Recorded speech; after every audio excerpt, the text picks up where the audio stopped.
New York is one of the world's most famous cities, and there's certain activities and attractions that people come here for. That's why today I'll be sharing 11 things you can only do in New York City. Watch before you go, trust me. If you want to hang out where presidents have gone, New York City's got you covered. Let's start with Francis Tavern in Fidei, one of the coolest old taverns in New York City. Opened in 1719, George Washington drank wine here with his officers, so I think that's probably good enough for you and a few friends. How about McSorley's Tavern? We just covered this on our Best Irish Pub video in NYC. Abraham Lincoln famously had a beer here after a speech at Cooper Union in 1860. And don't sleep on the food, even if you're not a drinker. Let's not forget about Grant's Tomb, the final resting place of Ulysses S. Grant, the 18th US president, the largest mausoleum in North America. And when you go inside, you can actually see representations of his entire life, formative years, Civil War leader, and his presidency. I don't care where you live in the world, what theaters you have, but there is only one Broadway, and it's in New York City. This is where musical theater was really popularized. 41 Broadway theaters in operation, and the good news is every year there's at least 10 new shows, so there's always something fresh if you're a repeat visitor. This is something that is distinctly a New York experience, and I always say a must-do for any first-timer. And I've mentioned this only in one other video, but the Museum of Broadway just opened and it's getting rave reviews from tourists. Located next to Times Square, it documents the history of Broadway. It's an immersive experience like being backstage at a show, super Instagrammable and memorable. So I would say pair those two for a really good treat. But as far as icons are concerned, in the Big Apple, Broadway, up there on the list. Now, I know my Italians watching like to jump on me for declaring New York's pizza the best in the world, but I'm not changing my opinion on that. One thing we can definitely not argue is that New York has the most variety of pizza in the world.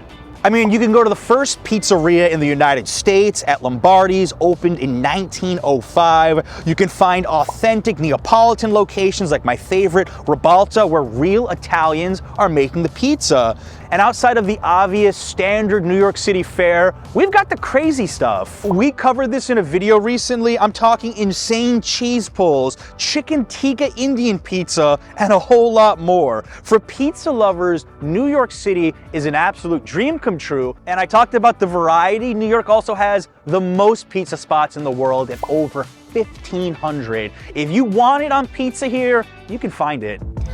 The largest art museum in the United States, one of the biggest in the world, New York has got the Met, and it's special. We did a fantastic guide to what to see in 2 hours here with my old art history professor. There are art pieces inside that are only available in New York. There's a reason it's so popular, and with the unpredictable weather here, I'd always have it as an option on the hottest, the coldest, or the rainiest day of your trip. Now, admission has gone up. It's now $30 for adults and pay what you wish for New York residents, as well as New York, New Jersey, and Connecticut students. But visiting a cultural icon like the Met is one of the reasons you come to a place like New York City, and it is distinctly a local thing.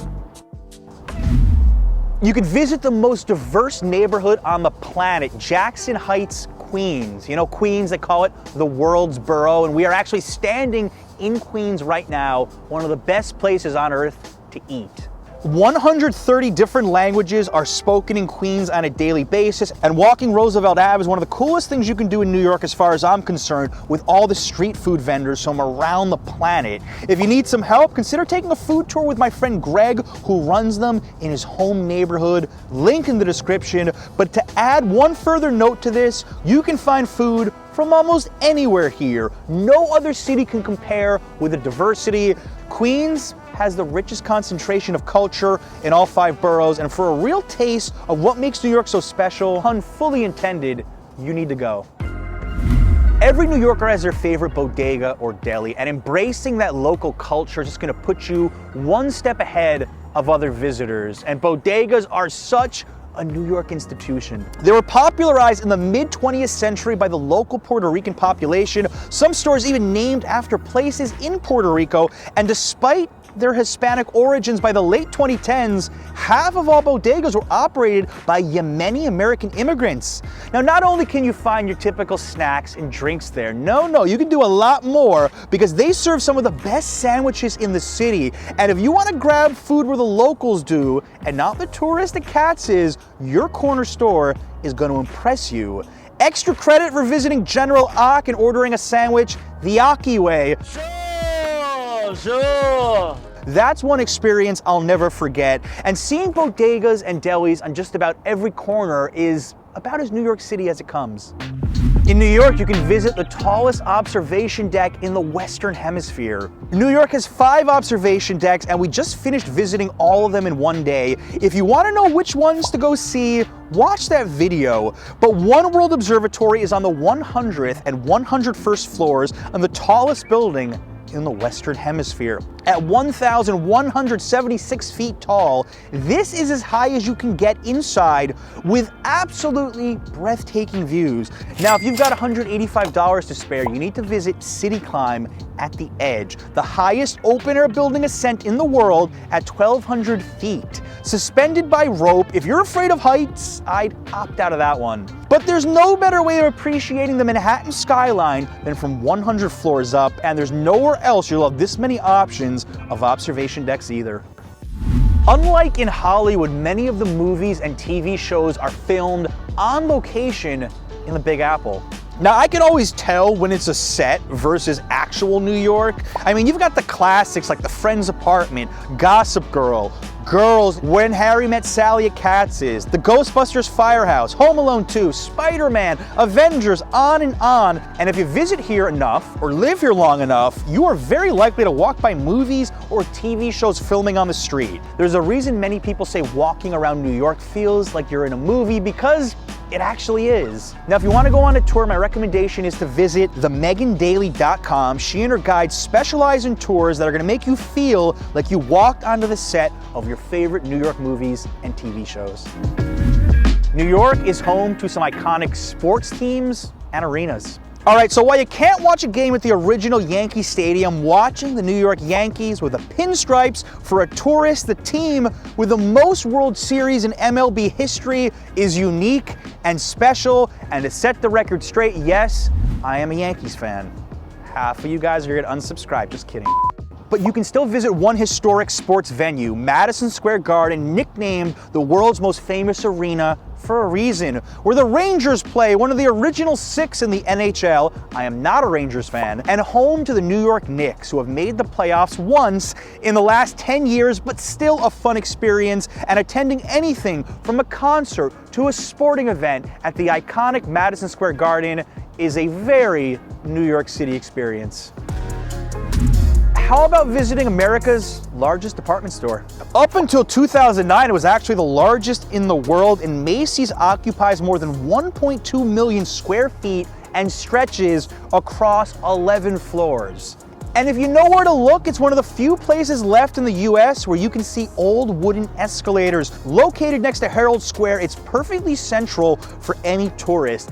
I think the prices are fair, and you don't have to run to one of the many outlets and spend half a day commuting back and forth. I say shop there instead and visit a store that's world famous. Don't go anywhere, stay tuned, we've got one bonus.